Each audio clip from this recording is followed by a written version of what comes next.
Welcome to the OFX podcast. I'm Dave Claxton. Along with me is our resident rock star of recovery, Bethany McChesney. Welcome back. Yay! Little hiatus, but I'm back. Yes. So while you were gone, things happened.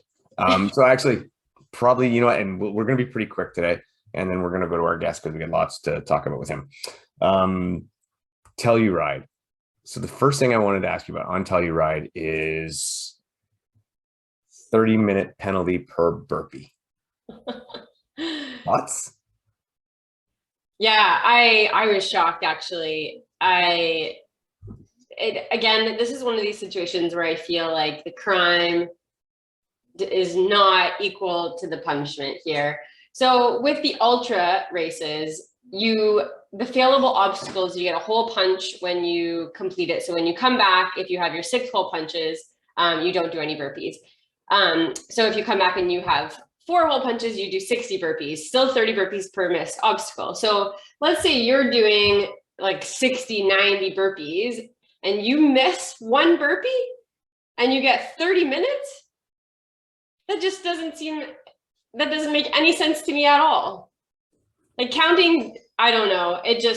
I know. So with this situation here, Katie Knight missed 3 burpees. Maybe she did them incorrectly. I'm not 100%. I think she missed them. She missed them. Okay. So she miscounted. Very easy to do when you're doing races of this length, especially. I know it was not something that was intentionally done. And a 90-minute penalty can basically just put you out of the race. And I know she struggled with it a lot mentally, thinking how much she had to make up just because of 3 burpees. It blows my mind, that punishment for the crime. So what would you have put so their argument, or not their argument, I don't want to say argument, their explanation is that in an ultra like that, they didn't want people skipping burpees so they could sneak in another lap. So I get that. So they felt that they needed to have a bigger punishment for missed burpees. Cool. I mean, you make that argument, but what becomes reasonable? Because obviously if it's not 30 seconds, it needs to be 30 minutes. Or like, what about like 5 minutes? Like just 30 minutes puts you out of the race almost. So burpee. Like 90 minutes is the difference between second, third. So why not? So, okay, it's not 30 seconds. Well, like even 5 minutes, you can make up that time a little bit more reasonably. And that's still a significant, like if you're going to miss 10 burpees, now you're starting 50. So if you're starting to do the math, still, it doesn't make sense to miss burpees. So but such an extreme number, I don't think so. So here's some of the things that people have said. And people have said like, well, Spartan should have somebody there counting the burpees. Spartan should do this, Spartan should do that. And I like to throw Spartan under the bus a lot. It's great fun. But in this particular occasion, like you can't have someone there counting all the burpees all the time for different athletes because they did all in the burpee pit. And even if they were at the obstacles, you still can't because they got to watch other people go through. It's just too much. So I am okay with them not having someone count the burpees. So Spartan, that's not your fault. It's okay. But why not? And this is just radical. Spartan is like, let's be super tough. Let's Spartan the fuck up, right? All that stuff. Make it mandatory completion for the ultra. Freaking just kill it. Okay. We all know the obstacles for Spartan are, they're challenged. All right, they're not that hard. But yes, you can fail them, is what I'm saying. You can definitely fail them, hence people are doing burpees. But if you've got multiple attempts at them, most of them you're going to be able to get through. So at least have a scenario where, why not throw it out there with a 24-hour, let it be like that. Let it be that way, because I think it'd be amazing. That would be a true test. I mean, I did a 24-hour mandatory completion course one time, and it was deadly. The obstacles were much harder than Spartans. Yeah. But I just think it would be so cool. It would be fantastic. And then you don't got to worry about counting burpees. You don't got to worry about any of that. It's just get through it. Yeah, I do like that idea actually with the ultra. Yeah. I think that would work. Mm-hmm.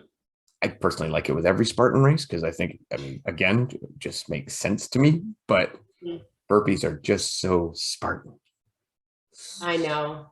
Yeah, and having to do them all at the end also. So you're doing a lot of burpees potentially, not Yeah. always, at the very end of a loop. And again, it's so you're counting. So one of the things that I heard them say also is they wanted it to be different. So again, if that's their goal is to be different, then make it different, and their ultra is mandatory completion. They also, one of the race directors, I'm not sure, also said, well, typically you should just do extra just in case, which is also a terrible argument because now you're asking someone to do more when they're already running an ultra, and then why not make it 31 burpees and not 30? Why not just remove burpees as a penalty because it's dumb. Always has. I said this before. Poor Katie Knight. She seems to get stuck with this stuff. She got hit with that lame DQ at High Rocks, and then she got hit with this, and just Oh yeah, she's doing so well. But I have heard she's going to be at WTM, so that's really cool. So she's not oh good, not discouraged, and obviously with her performance here, she should do really well. yeah. So hopefully she can do well there. Let's kind of touch on just really quickly. So this coming weekend actually is the last race of the U.S. National Series. Mm-hmm. It's Should almost we mention results before we move on from Telluride? Sure, you do. Yes, do your results from Telluride. A dramatic Okay. reading Okay, of the we podium need, by Becky. yes, we need the results here. Okay, so on the women's side, we have Rhea Coble taking first, Alex Redonia, otherwise known as Chikorita, taking second, and Katie Knight finishing off the podium there for the women. And then the men, we have Mark Gaudette was first, Tyler Bierman was a close second, and they worked very closely together through the whole race, and then Josh Fier was third. You know what I thought was funny? And Ryan and I were commenting this when we were watching bits of stories and stuff from Spartan and from different, there was kinds of little bits of info coming from everywhere. Spartan at one point had a story where it was like Mark and Tyler going head to head, and this tight competition. We're like, they were pretty much running together, holding hands until the end.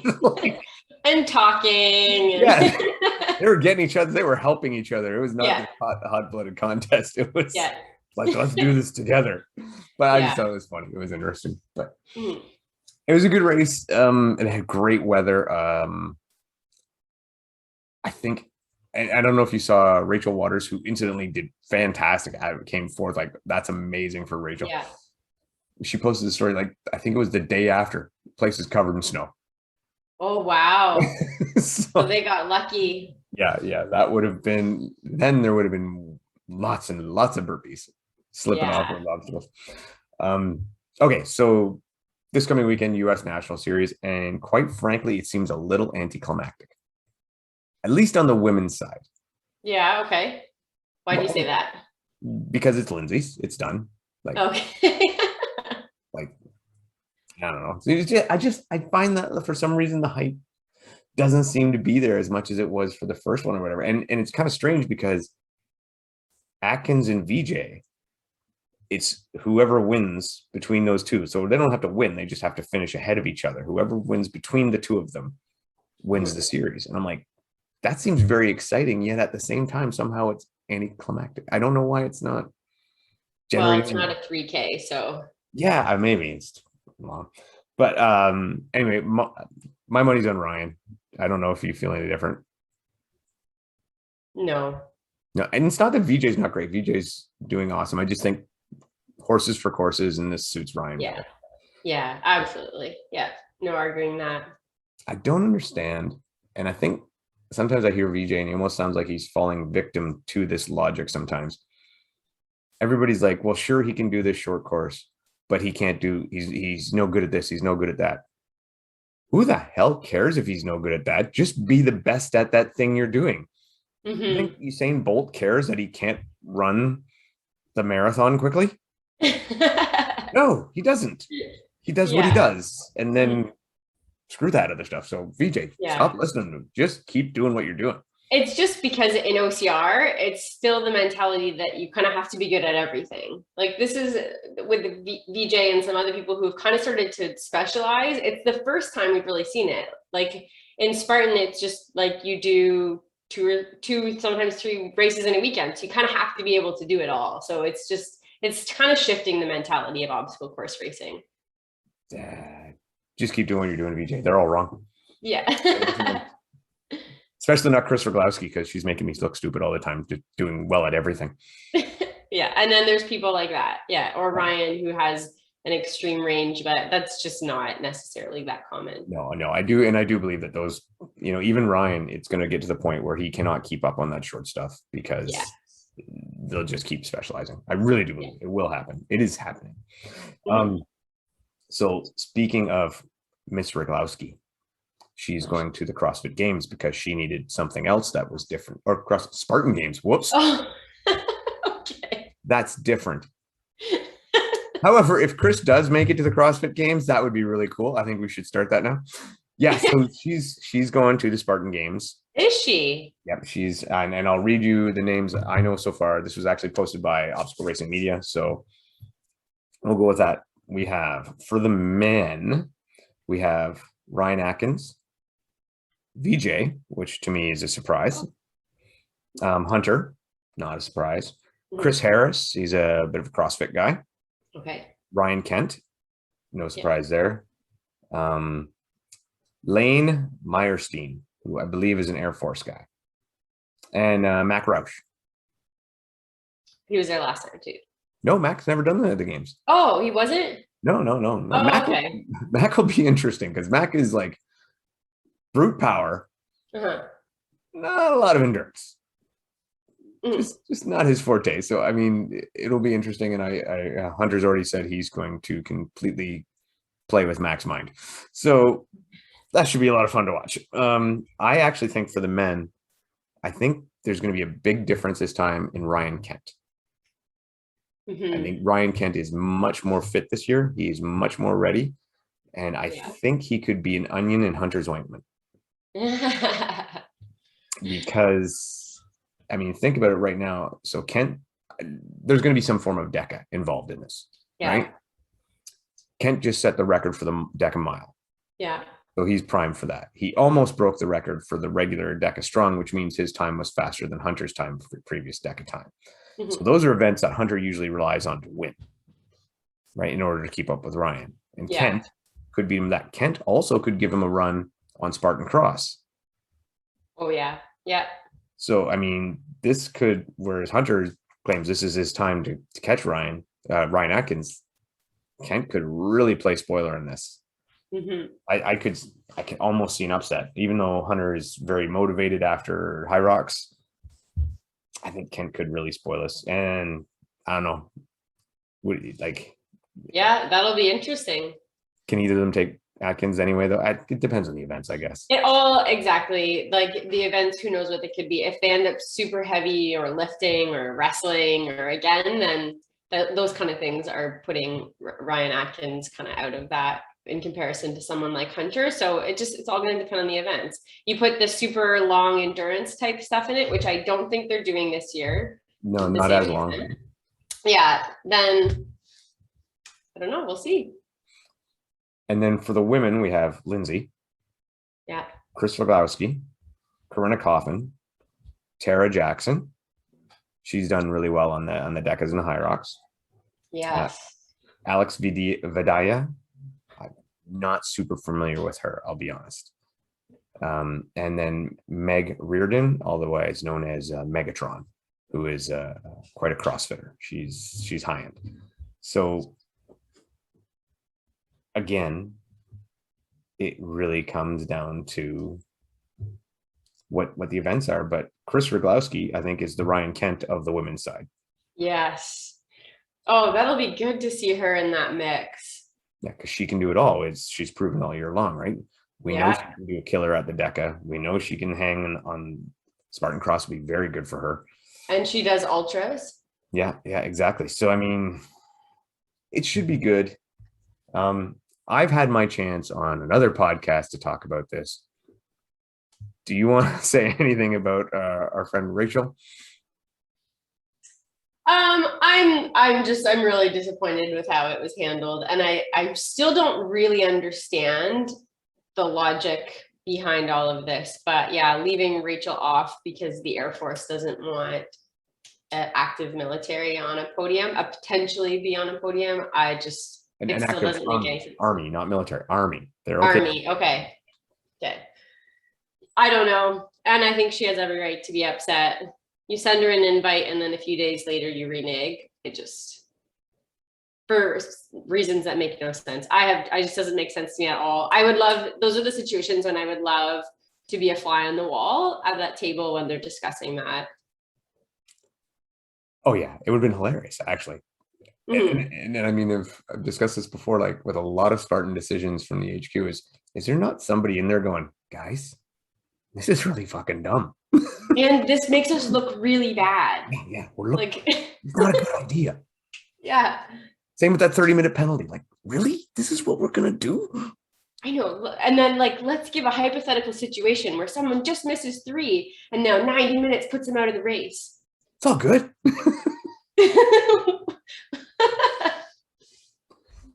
I don't know. Anyway, when we have the OFX games, Rachel will be the first invite. She can wear her army stuff. She can come in a tank. It's all good. Yeah, and then they ask her if she'll compete, but they don't mention that she's in the army. I don't blame her for that response. Yeah. Rachel, you're awesome. Screw it. Yeah. So enjoy Keep crushing everything you're doing. Yeah, enjoy Italy. They're lost. No doubt. All right, so we'll get on to our guest this week because we're gonna have a lot of Blue Mountain talk for this episode, the next episode, because that's what's happening up here, and it needs to. We're excited. So yes, let's bring on Johnny Waite. All right, welcome, Johnny Waite. That'd be awesome. yeah. This is why we don't do anything live. So that's all good. So Grand Poobah of Spartan Canada, Johnny Waite, how you doing, man? Real good. Good. You told me I had my stern face before I got on the camera, and it's just my tired face. Oh yeah. It was. I thought I was gonna get grounded. Yeah. No, it was load-in day. It was our first day at Blue, and it's a big task ahead of us. We've got a lot to do. It's going to be quite a couple of weeks. So why don't you just basically draw it. So this is the last race of the Canadian National Series, the last Spartan for 2021 out at Blue Mountain. What do you have in store? What races are available? Let's just run through the basics, and then we'll get to some more specifics. Well, I was thinking about that today. The idea that back when I started with Spartan Race, you'd put on a race. So you'd go out and you'd put on a race, and the race was usually 5K. And then sometimes you'd go crazy and you'd put on a super, and it was 10K. And then we decided a really good idea was to do sprints and supers, which made a lot of sense because you're there anyway. And then we decided to do the trifecta. And it's so funny. I remember when the trifecta first became a thing, and it was not just doing the sprint or the super or the beast, it was the trifecta. And suddenly that became a big thing, which is amazing. And people going all over the world doing trifectas. And I think back to that sort of wistfully back when all we did was a trifecta and how easy that was to build a sprint, super, and beast. Because this race weekend is going to be 5K sprint, 10K super, 21K beast, 50K ultra, 10K trail run, 4-hour hurricane heat, 3 different kids distances, and then multiply each of those across elite, age group, and open waves, and then start throwing in some sponsor waves. And it really is just mind-boggling what has to happen to make that all happen. And so it's funny because as we've done this, and you get better at building them and better at putting them on. And so it's not like it's a much bigger team than it used to be. It's just we do that much more. And when they're done, we always look back and say that was awesome. Sometimes more often than others in the behind the scenes stuff. But coming into this one, it feels like a huge task. And the great thing is it's the National Series for the Beast, which will be an awesome race. It's blue, so there's a lot of elevation. And it's not just up, down, though there are lots of ups and lots of downs. And we do have a mix of everything. There's trail running, there's ridge running, there's climbing, there's single track up through the trails, there's single track down through the trails, there's running, across adjacent to the village. One thing actually I do want to mention, and Dave, you and I talked about this before, the idea that one thing I'm sad about is that we're not really showcasing Blue Mountain, nor are we showcasing, the village, nor Spartan as it should be in there eventually.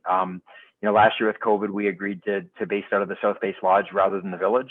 And this year, we really had thought that by now COVID would be in the rearview mirror and we could renegotiate that. And it's not only not in the rearview mirror, it's bigger than it's ever been as far as the restrictions and things like that.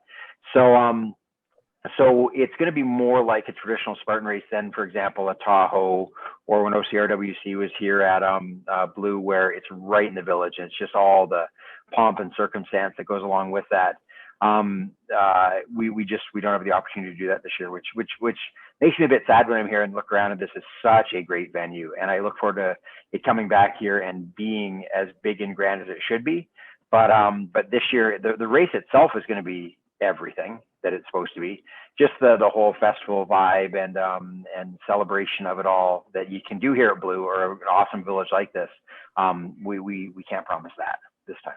And it's not like you're going to be 6 miles from the village. The race is. Oh no. The race is still going to go Exactly. by the village. Yeah. You're still going to the village.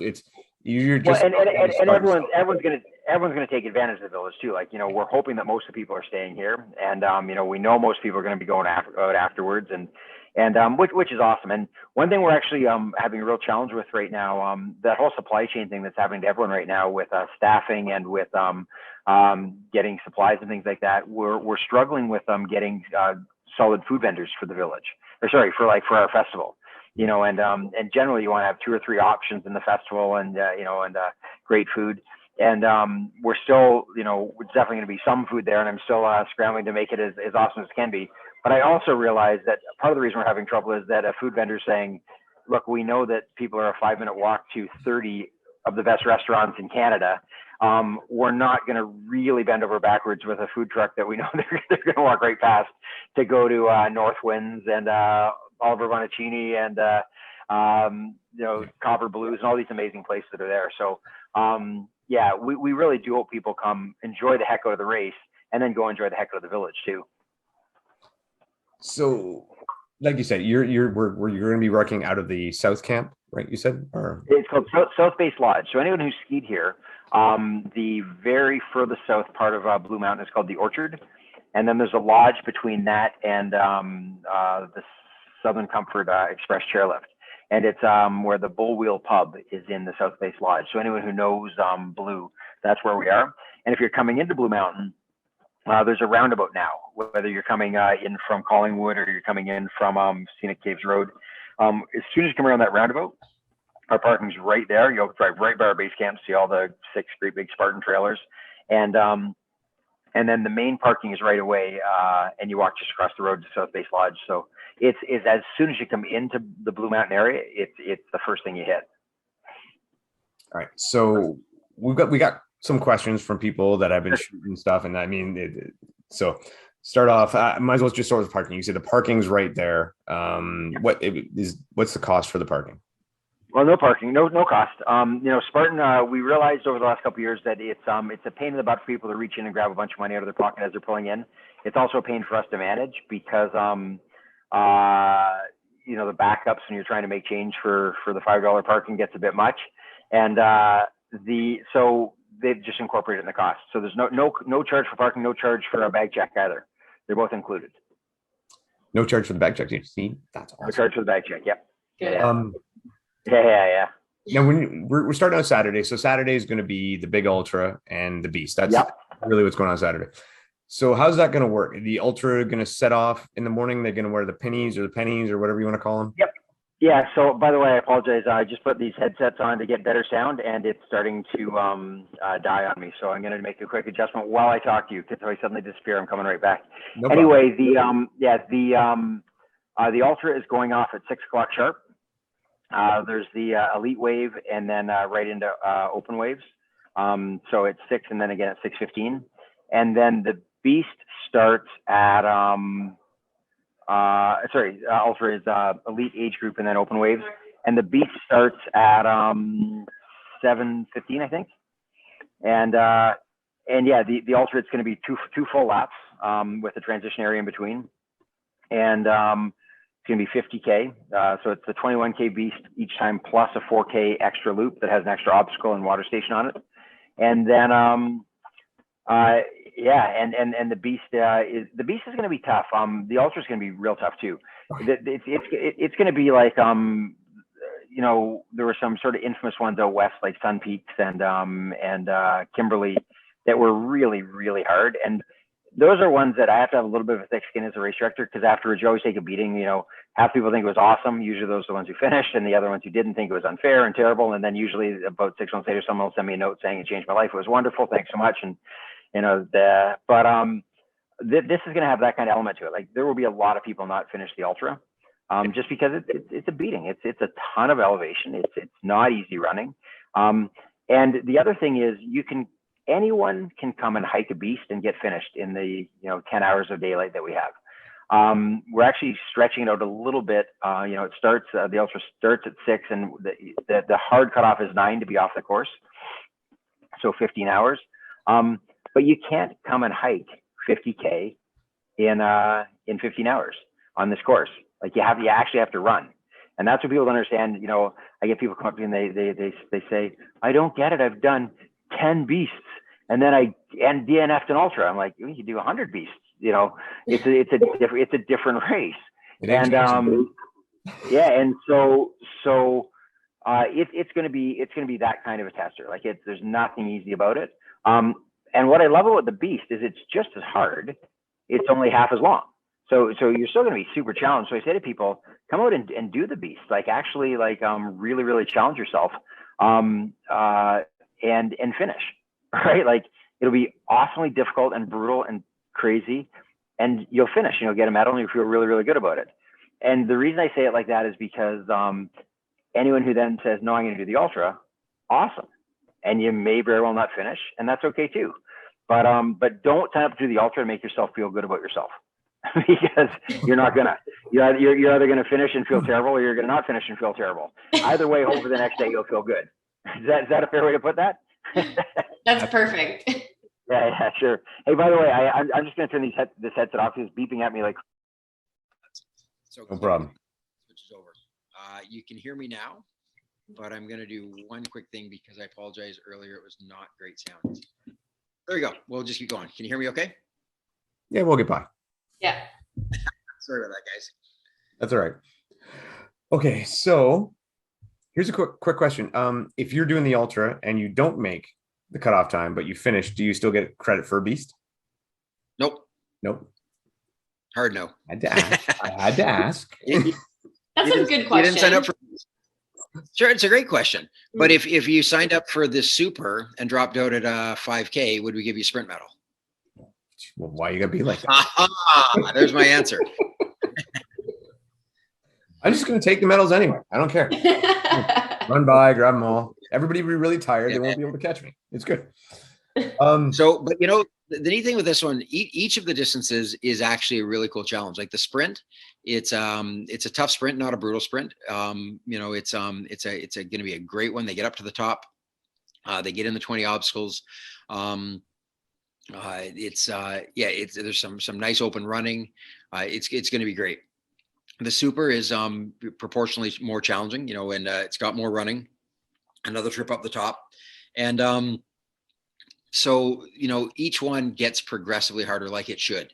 You know, there are some venues, like one year I remember we did one at Brimacombe, and the sprint was all the up and down, and the super was that awesome run around the pond. And it's funny because people are like, man, it was almost easier to do the super because you actually got to run a bit instead of just hiking. And this one is one where, you know, each one will be appropriately harder than the other. So you mentioned this before, and this has probably been like questions we have. This is the most repeated question. Yeah. Elevation. Yeah, sure. Yeah. Like how much roughly, I know you guys are releasing a map on Monday. How much elevation roughly are, say, the beast and the ultra people in for? Because isn't it crazy that I can't tell you that right off the cuff? No. I should know. A lot. Yeah, a lot. That's a great answer. Yeah. Well, you know, each time up and down Blue is about 800 feet of elevation, and you know, it's not just straight up, straight down at all. Like, you're going up, you're coming down, doing some stuff down near the festival. You're going way back up the top, across the top.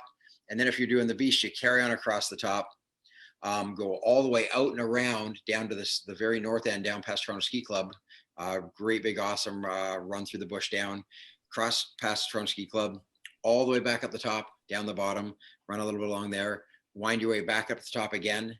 So, just that alone is, what's that, 4 or 5 trips to the very top, which ends up being, 4,000 feet, which is an awful long way to go. And then if you figure the ultra, you're doing that twice and another trip up and down in the middle of all that. It's going to be, is that 10,000 feet? I guess, I don't know. It's a lot. Like it's going to be tough. Did either of you guys run Stoneham years ago? Stoneham in Quebec City. No, we didn't. So that might have been the most elevation we ever had, like even more than Kimberley or Sun Peaks. And like more than Owl's Head? Yeah. Well, but Owl's Head, yeah. It's funny. I didn't put on an ultra at Owl's Head. I put on Sprint and Super. I don't even think I put on a beast there.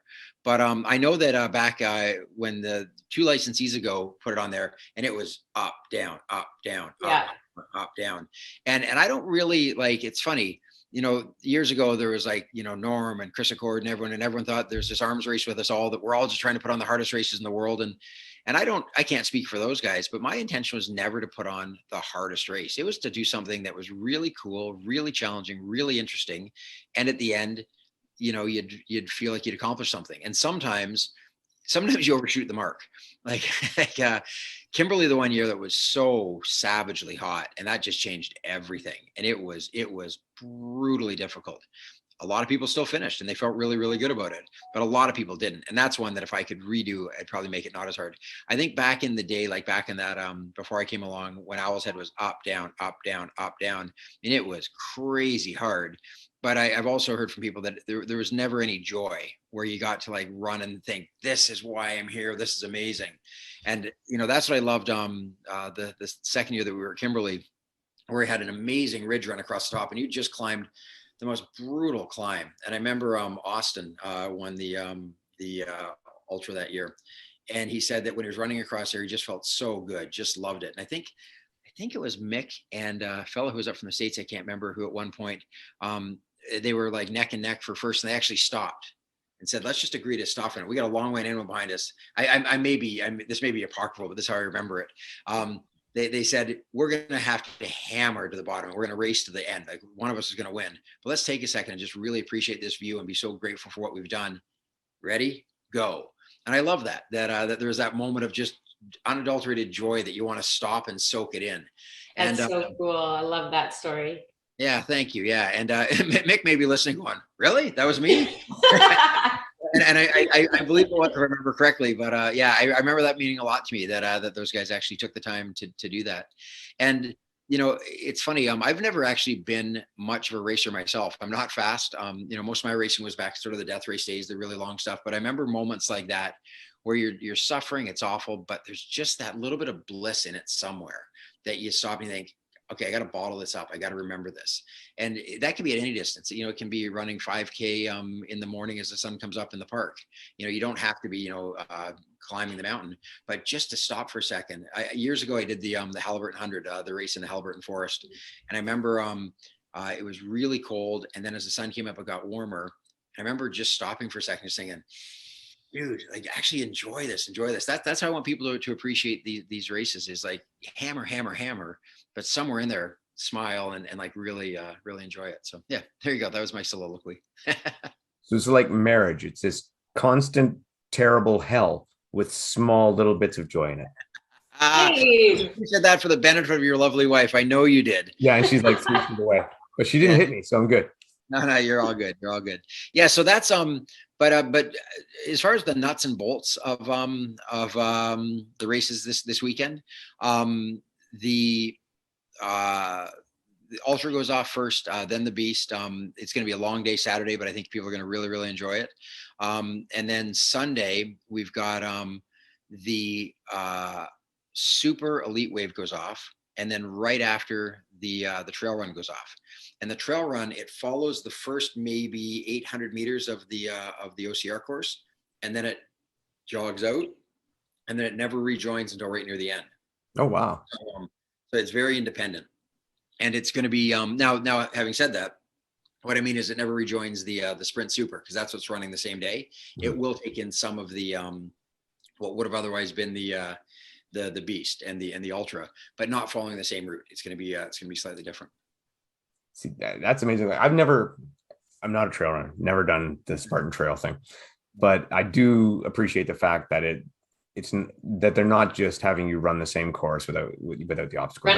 Not just running by the obstacles. Yeah. And it's tricky, and it's funny. I can I'll sort of turn my Spartan hat sideways for a second. I won't take it off, but I'll say Spartan Trail is an interesting animal, because when it first started, it was, well, we're there anyway. People love to trail run. Why don't we just put on a trail run too? Mm-hmm. And the problem with that is not every venue is great for a trail run. And it's also very difficult to do it while you're putting on an OCR and not have it be an afterthought, because just the amount of work that goes into the OCR and everything else. And you think, okay, and we'll get the trail done, but there's all these obstacles to build in the festival and everything else. And so it works, but I think where it's going to be really great is when Spartan Trail becomes more of a standalone product. And for at the start, it's to introduce Spartan racers to trail, and it's to introduce trail racers to Spartan, and that's awesome. And there is that sort of a harmonizing, pulling it all together. But ultimately, the great trail runs of the world, Hard Rock is not part of a mountain bike race. It's the Hard Rock 100, or Western States is not, Western States 100 and, what swimming championship, whatever. So I do think that as Spartan gets really established in trail racing even more, I mean, it's already the biggest trail racing company in the world. That's just the might of Spartan, right? You come in and within 2 years, you're putting on more trail races than any other country in the world. But I do think that eventually you're going to see where it will be on separate weekends and like really feature the most amazing running, because we have to make some compromises where we can't pick all the best trails for the running, because we've already used a lot of them for the OCR. And but I would love to just come and put on just a trail race here at Blue. There would be a Spartan Trail race, not on an OCR weekend, which isn't take anything away from doing the same weekend, but it's just there is necessary compromise. It definitely would be a lot easier for you. Oh, it would be a lot easier to separate the two. What's funny? I don't want to make it sound like trail racing and trail race directing are easy per se, but you're absolutely right. Like it is so challenging to do them both well at the same time. It would be much easier to just do an OCR well, or just do a trail race well. And I want to tell you, actually, I don't know if you guys know the name Jeff Rothorn and Heather Borsellino, really great people who own Happy Racing. It's so funny. I've become really neat friends with them, and I've only met them once, but I just love them, and their energy is so fantastic. And because this year we dropped from 8 to 6 to 5 to 4 to 3 to 2 race weekends, it was really hard to staff, and really hard to keep people on, because along the way they've got to go find other work. And so we came into this weekend without a full-time trail race director for the year. And I reached out to Jeff and Heather and said, hey, would you guys come up and just, I'm still going to design it and market and everything else, but I just really want your experience to come up and manage the actual trail race, so I can focus on the OCR side of things. And they're coming up for the weekend, and I'm just so excited about their energy and who they are as people. And when Spartan Trail first started, I reached out to them, and I just knew of them at the time through friends who just admired them so much with their energy of their company.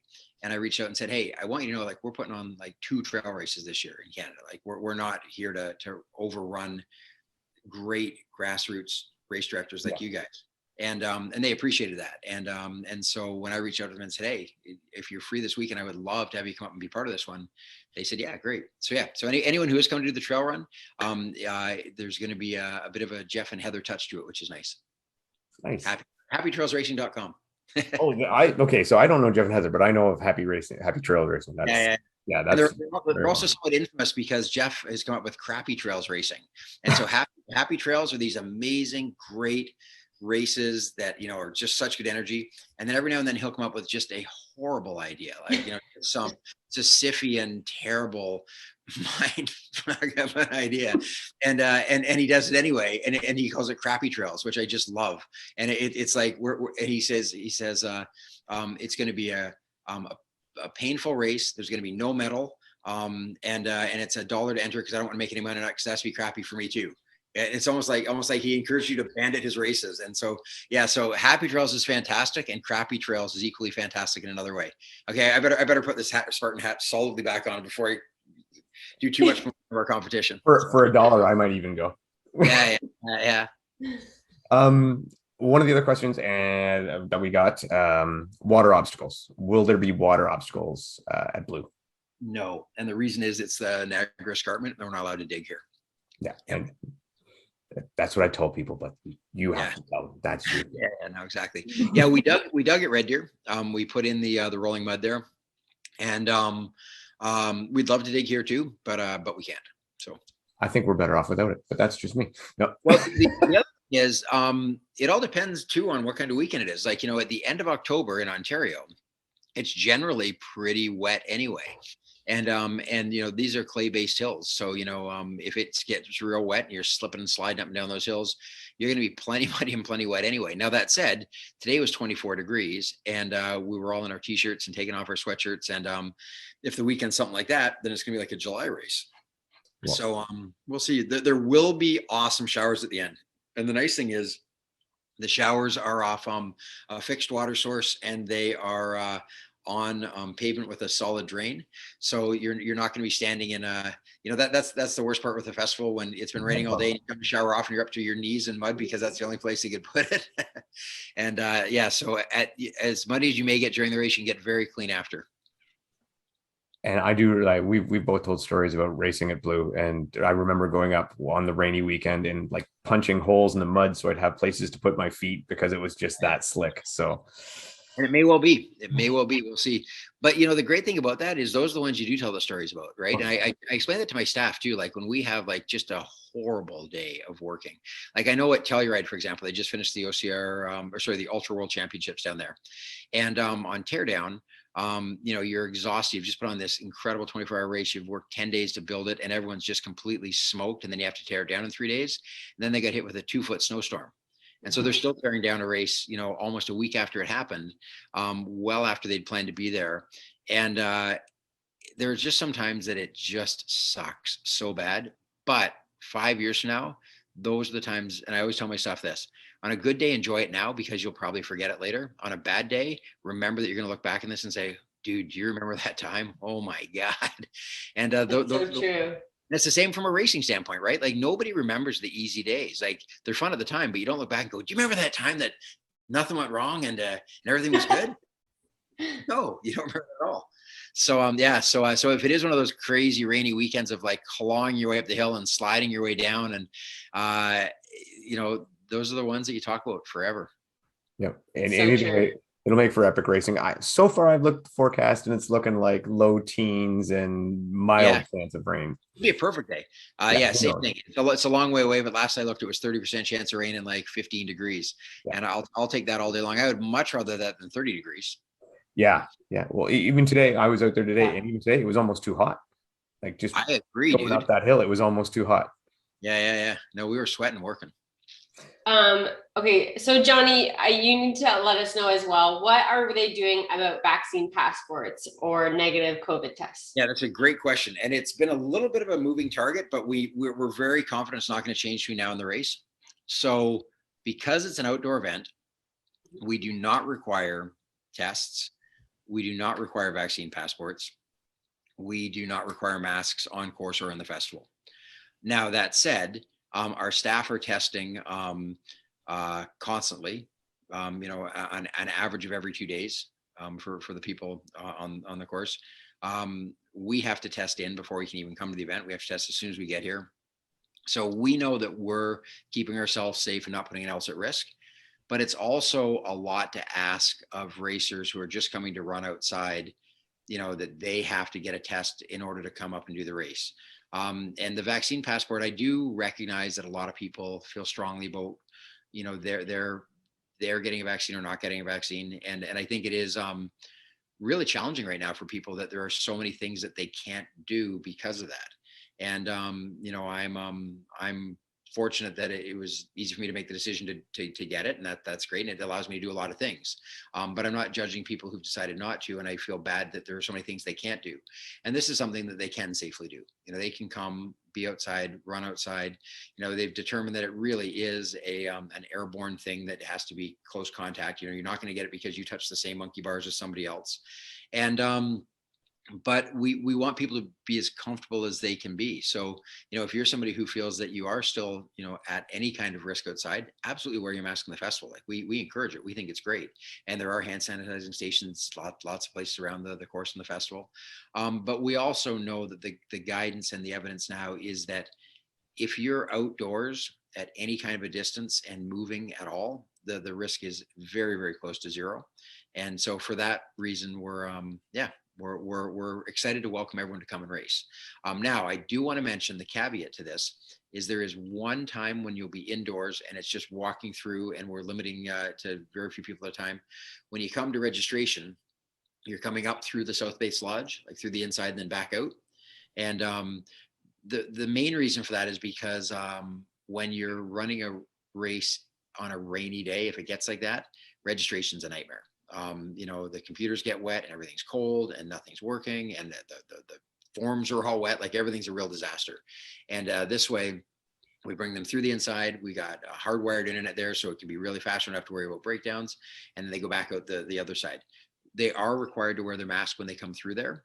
So when I was talking to some friends who were asking me from the States, you know, how are we managing making sure people have masks? I said, it's Ontario. You have to have a mask. You know, when you pump your gas and you go in to pay, you have to have a mask. I don't think there's anyone who's walking around without a mask in their pocket. Yeah. So do bring your mask.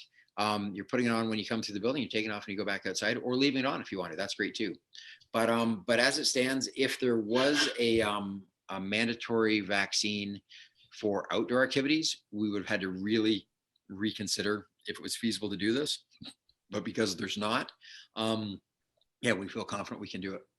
Now, I also want to say, if you're coming to Blue to enjoy Blue, which you should be, all the restaurants, all the bars, pretty much anywhere that you're going to sit down and spend more than 10 minutes, you're going to have to wear a mask anyway.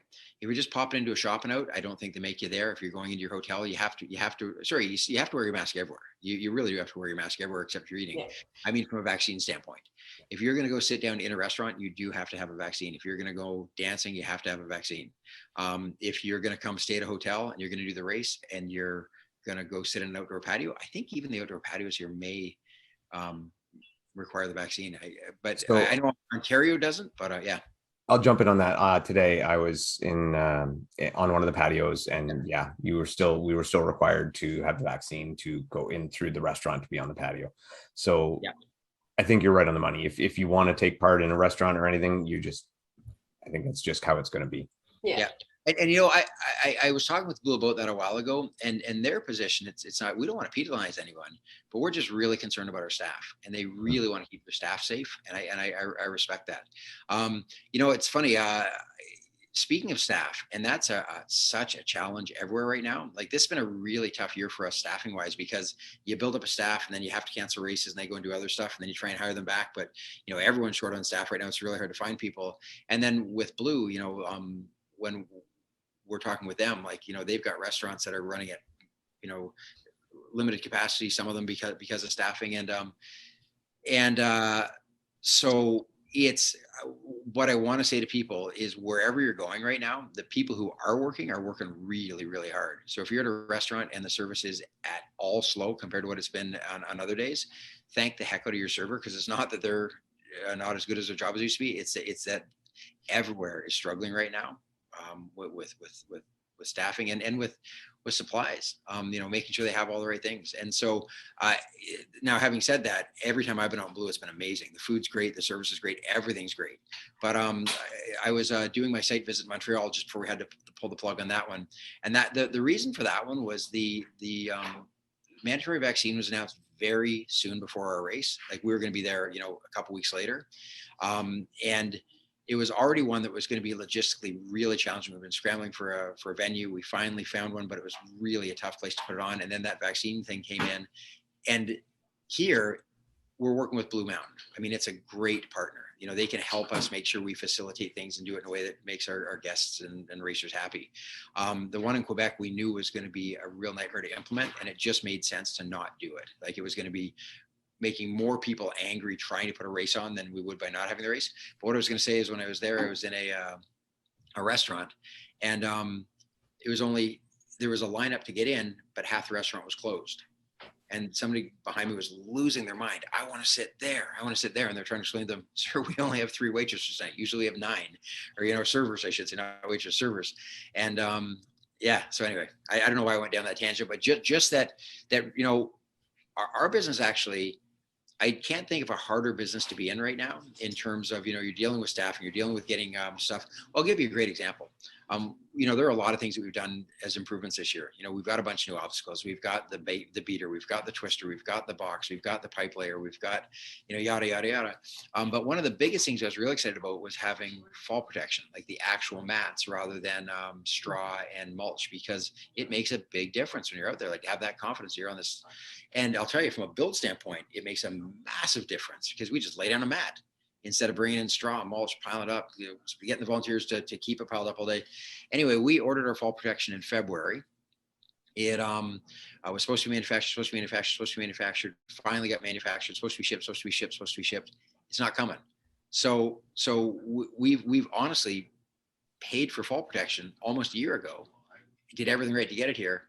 And so if you're wondering why it looks so familiar out there with the straw and the mulch, because it's still there. And it's I don't think it's, you know, it's not that the fall protection isn't as good, but it's that it doesn't give you guys the same confidence, and it's 1,000 times harder for us to put out there. But you know, just in terms of dealing with the vaccine mandates and all the testing we have to do for our staff, and getting the gear that we need, it's been really a super challenging year to stay as enthusiastic and energized as you need to be to put these races on. So I'm just extrapolating that outward, saying anyone you're dealing with in any business, I guarantee they're going through something difficult. So if you're going to a wedding and it doesn't seem quite as much fun as it was last year because they're making you wear a mask as you go through the lobby, instead of feeling at all cheated by it, just go up and, I guess you can't hug people right now, elbow bump one of the servers, because I promise you that they're doing their best. That's all. That's my speech on that. So speaking of, like you said, a lot of the new obstacles and one of the things we did notice in Red Deer was you got lots of the new obstacles, but the Stairway to Sparta wasn't quite the same as the one in the States. Is it going to be that way in Blue? Will it be like the one in Red Deer, or will it be like the one down south? Well, actually, I got to tell you, the obstacles we had in Red Deer were actually the U.S. obstacles. So the Stairway to Sparta was the exact same as in the States, because it was literally an obstacle from States. So yeah, we ran into some issues with our trailers where we couldn't bring the Canadian trailers out to Red Deer. So all of the obstacles we had in Red Deer were actually up from one of the US trailer sets. That said, all the obstacles that we have here in Blue are all US spec obstacles. Okay. So none of these are legacy obstacles from former Spartan licensees. Like, it's not like, you know, Spartan bought the old monkey bars or anything like that. So you know, it's great in that, you know, it's all the proper stuff. I kind of miss some of the stuff. Like, I love Dom's platinum rig stuff. You know, it had a real Canadian feel to it. Yeah. And we don't have that, but we do have all the proper, like, every obstacle that we have is straight out of the US warehouse. And yeah, so nobody's getting cheated at anything with these. Same with weights and things like that. You know, like people used to say, you know, they'd complain about the weights and say, you know, it's heavier in the US. Why isn't it heavier here? Part of the reason was because we didn't have 32 lanes of Herc hoist. You know, we had 24, and you need to get people through faster, so you'd have a little bit lighter weight. But yeah, everything is mirrored. One thing we do have that's great is the unblemished spear throw targets. Nice. So not only are they the proper, like, sponge foam targets, but they aren't even chewed up yet. So yeah. So if your spear doesn't stick, it's on you. It's not a strap over the hay, and it's not that the foam's all up. It's he didn't throw it right. sorry, hold on. What was the last one that I had for you here? Oh, sorry, quick one. Cutoff time for the ultra. Yeah, so cutoff time of the ultra, it's a hard 9 off the mountain. It is going to be working backwards from there. So for example, the ultra goes off at 6. So 15 hours is 9 at night. So that means 7.5 hours in. If you haven't left the transition area, nobody's going to run a negative split. Like you're not running the second half fast in the first half. So if you haven't left by what's that workout to 1:30, it's just closed. You're not allowed out. That's just the end of the day. Realistically, if you're not out of there by 1, the chance of finishing are incredibly slim. So we're working it backwards. So if you're on the course at 9, you're off the course no matter what. But I'll be following the progress, and I'll know that when you come through that last obstacle before you go back up the hill, that if you aren't here by this time, we're closing it, and that's it. And I've had arguments with people at those obstacles before. We're like, wow, how can you do this? I've put everything out here, and it's like, dude, because you're not going to be done by 9. Like, and I had some fellas in Stoneham a couple years ago that were like, we can go faster. I said, you should have been going faster until now. Like, what have you been saving it up? For the sprint finish. Exactly. Yeah. So the 2 that I can announce right now are that it's 9 o'clock hard cutoff, that like you cannot, if you finish at 9:01, you're not a finisher. So we are going to pull you off the course at 9 no matter where you are. And you can't leave the transition after 1:30 because that's half of the amount of time. And there will be some well thought out. Now I'll tell you the challenge with that is that, some of those cutoffs, it's beast racers coming through around the same time as sprint racers, or sorry, as ultra racers. And you don't know if those beast racers were ones who went off right after the elites, or they're ones who went off in the last wave out. And I used to find one of the craziest things with racers is you'd get somebody who's not fast. So they'd say, well, I'm really slow, so I'd better wait and go right at the very end because the elite people go first and then the age group. So I don't want to go right after them. And it'd be like, no, we really should have elite and then super slow people, elite and then super slow people, because they're trying to be courteous, not being in anyone's way, but they're the ones who need the time to finish. And I've swept a few people off the course that I'm like, why did you wait to the very last heat of the day for your first race when you've just come off an injury? So, but it will be an encouraging, but ruthless sweep as far as cutoffs. Encouraging to keep moving, but ruthless in terms of you can't let people go past a point if they're going to be unsafe. So one more thing, Sure. Volunteers. Oh man. Yeah. When I talk about our biggest challenges this year, that is by far our biggest challenge. And I know it's not just us. Like when I'm on the race director calls with the US race directors, they're struggling down there as well. Spartan's been really lucky over the years that we've had an enormous volunteer base and a really loyal, dedicated volunteer base. And it's awesome. And it's so appreciated. And I think what's happened this year, it's, you have 3 kinds of volunteers. You've got racers who are volunteering for the race credits, which is awesome. We appreciate the heck out of them. And of course, I mean, that's a big part of it. You get the race credits. But a bunch of people who volunteered a lot in 2019 because they were awesome have race credits come out with their ears. And there were no races in 2020. And Spartan, to their credit, is extending all those race credits, not having them expire. And there were 2 races in 2021. So there's just a lot of people who don't need race credits right now. And so I get that they're not volunteering because that's why they did. There's also other people who want to be part of something really neat and cool and new. And maybe they're not even racers, they just want to be part of something awesome. And that was great. And we appreciate the heck out of them. But when you haven't been around for a year and a half and everyone's sort of, it's just not in their mindset right now. It's not in their consciousness because they get out of the habit. And then the other people who just aren't ready to do stuff yet. They're just not ready to be out doing anything. And I get that. There's some people who are just waiting to see what happens to the world. But all that adds up to us not having volunteers.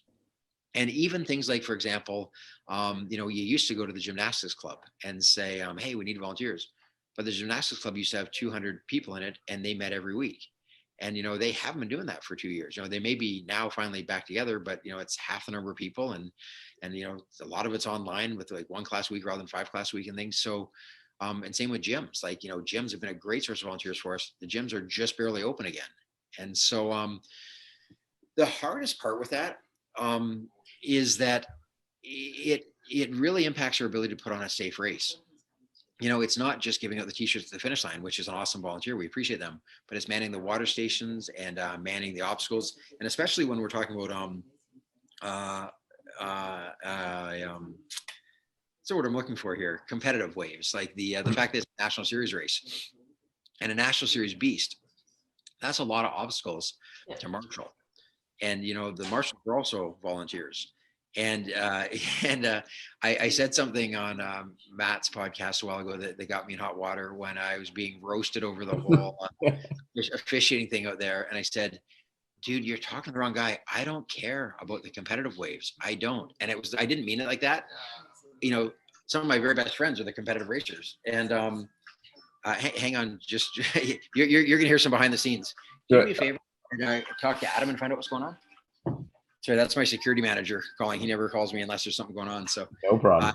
Anyway, I love the elite waves, and I think they're really important. And I think that that they've helped to grow the sport. And some of my best friends are elite racers, and I think it's amazing. But it isn't the part of the sport that got me into it and that keeps me excited. I love putting on races for 5,000 people, and the fact that 50 of them are elite racers, actually 5 of them are elite racers, 50 of them are in the elite wave. Let me dig myself even deeper now. But I think it's amazing. But I love when we have head officials that aren't me. Do you know what I mean? Like that they get to come in and make those decisions, and that I don't get drawn into it because I'm out there putting on a race for everyone, and then there's somebody else who worries about those things. But it's hard enough when you have marshals at every obstacle. And if you don't have marshals at every obstacle, suddenly it's really hard to maintain the integrity of that race. Even more importantly, what if you don't have enough obstacles to literally have somebody at Stairway to Sparta? How can you have people going up Stairway to Sparta without a volunteer there? And, when we have races that we literally have fewer volunteers than obstacles, you've got to make a tough decision. And sometimes that tough decision is we're not going to have that obstacle in this race. We're really trying to figure out how to get more volunteers, and we need some pretty big influx of volunteers. We've always managed to find a way to still put the race on. We always managed to find a way. But again, just saying to the racers, it isn't sort of magic, and it isn't like you can't just manufacture it with thin air. Like in terms of putting on a race without volunteers, like we have to have volunteers to put on the race. Like it just, if it were all paid obstacle attendance, it'd be a $500 race for the racers. And the volunteers, it's a big part of our culture, and they get a lot out of it too, and they love encouraging the racers. And I'm sure you guys have favorite volunteers that you remember that they're like the coolest person who you knew they weren't a racer. Like you knew that person was not there because they love racing. They're there because they love you, they love people, and they love high-fiving. And I think that we're at a point right now where we need to get back to where we can do that, where you can high five people and you can hug people at the finish line, and the volunteers can be as enthusiastic as they want to be.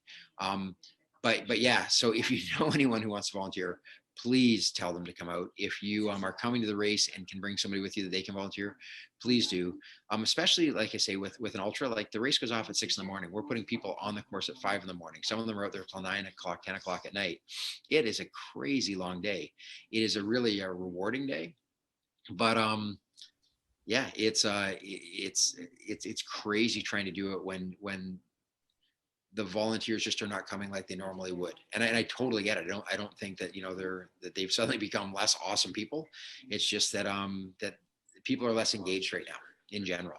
But, and the other thing is, our registration's way down.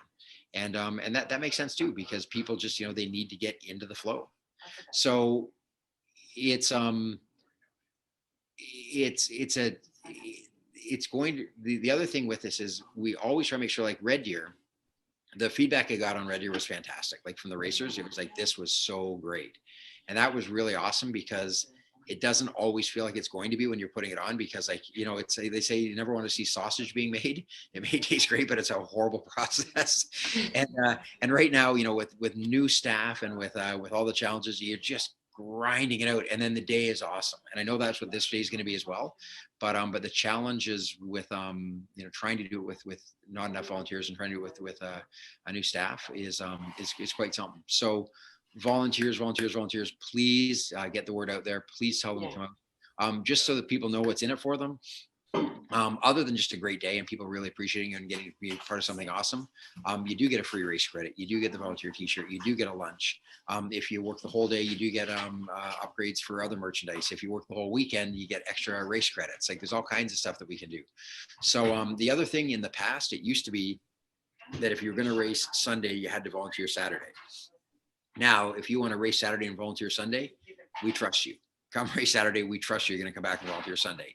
And if we don't, Dave has everyone's phone number. We will call you and harass you. That's right. That's right.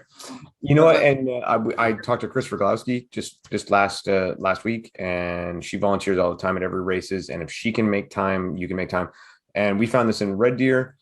If you're there and you have your race and then you've got like an hour or two that you can spare, go by the volunteer tent, tell them, hey, I can't do a full day, but I can do 2 hours. What can I do for you? Well, especially later in the day, like if you've raced in the morning and you've got some energy left, that's huge for us because afternoon shifts are always harder than morning shifts. A lot of people volunteer in the morning to race in the afternoon. It just seems for whatever reason that we have at tops half as many people for the afternoon that we do in the morning. So absolutely, if you're a racer that races in the morning and you can come back and help out in the afternoon, we appreciate the heck out of it. And take the free race.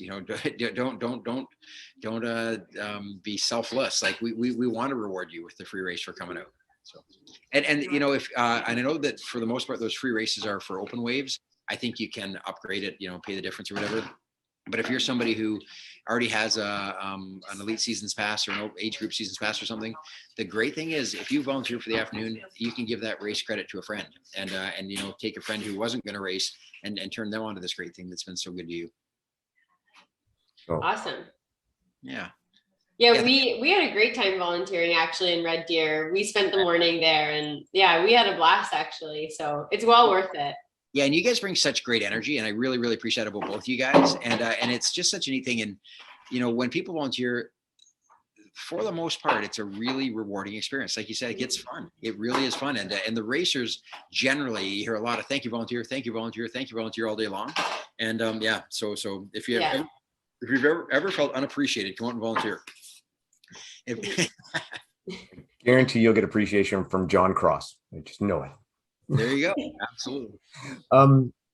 So Spartan just put out today, and I wasn't going to go through this, but Spartan just put out today a little bit of a contest on Instagram.